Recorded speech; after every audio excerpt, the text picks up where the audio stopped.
Bihar board class 8 के मेरे प्यारे विद्यार्थियों, मैं स्मिथ सर आप लोगों के लिए गणित की नई पुस्तक के प्रश्नावली 1.1 का हल लेकर आया हूं।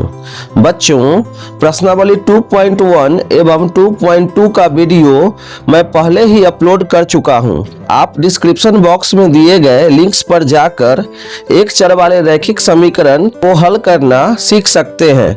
तो आइए आज का क्लास प्रारंभ करते हैं।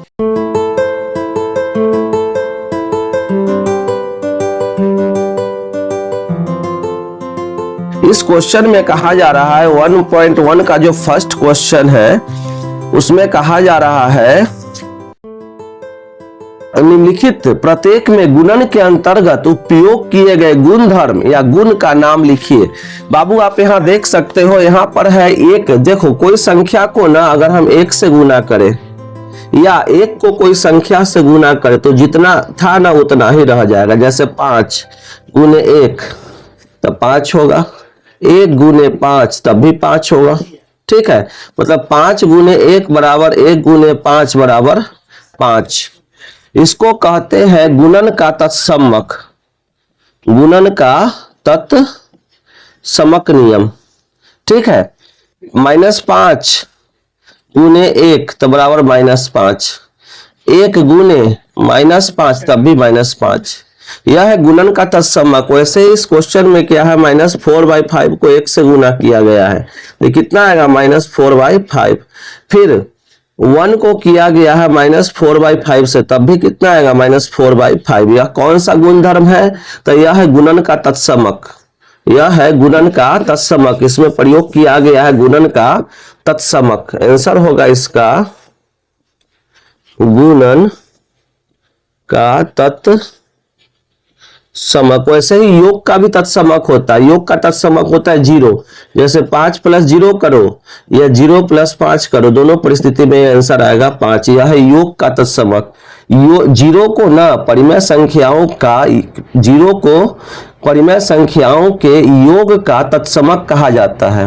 वैसे ही 1 को परिमेय संख्याओं के गुणन का तत्समक कहा जाता है। 0 को परिमेय संख्याओं के योग का तत्समक कहा जाता है। वैसे ही 1 को परिमेय संख्याओं के गुणन का तत्समक कहा जाता है। तो यहाँ पर गुणन का तत्समक है। अब हम लोग देखते हैं इसका क्वेश्चन नंबर 1 का 2 नंबर।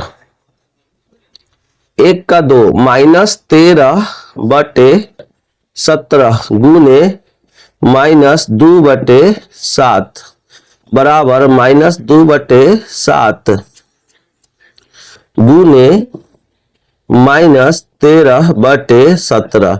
बाबू आप ध्यान से देखोगे तो जो यहाँ 1 नंबर में था, 1 नंबर में क्या था, तो 1 नंबर में यहाँ है -13/7, यह 1 नंबर में है।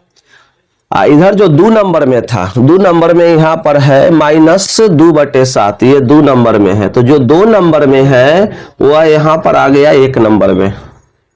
जो 2 नंबर में है वह चला गया 1 नंबर में, और जो 1 नंबर में था वो चला गया 2 नंबर में। यहाँ पर क्या हुआ है, तो क्रम का अदला बदली हुआ है, क्रम का विनिमय हुआ है। मतलब यह है क्रम विनिमय नियम या क्रम विनिमयता।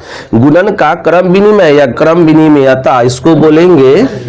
इसका आंसर हो जाएगा गुणन का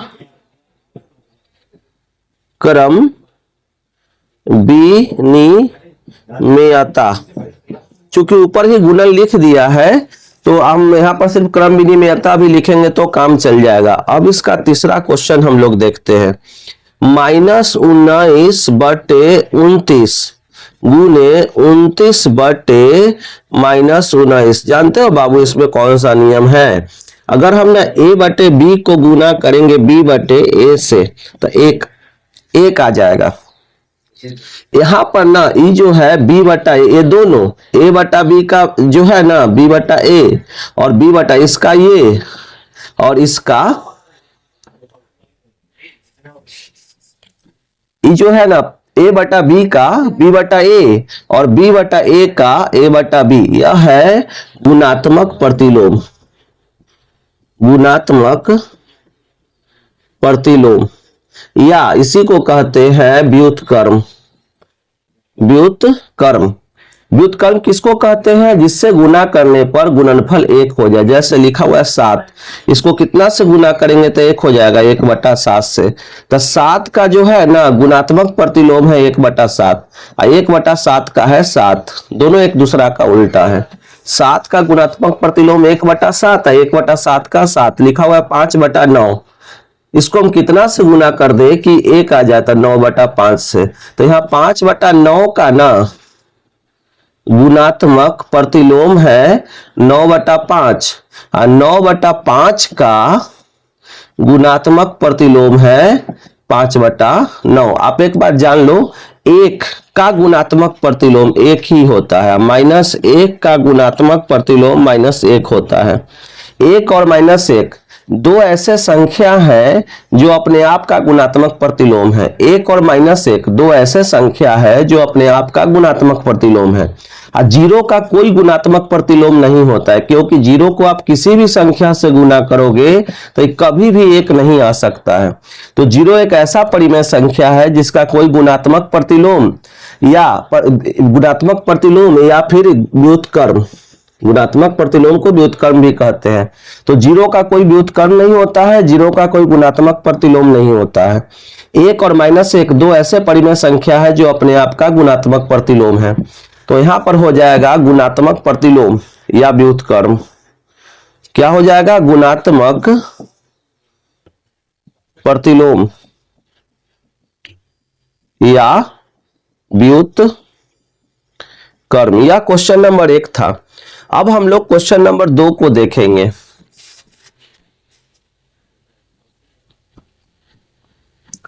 अब हम लोग बाबू क्वेश्चन नंबर 2 को देखेंगे। आप लोग वीडियो को लाइक जरूर करें, अपने दोस्तों में शेयर करें, और आपको वीडियो कैसा लगता है कमेंट करके जरूर बतावे। लाइक करना तो बिल्कुल नहीं भूलो बाबू, तुम लोग भूल जाते हो।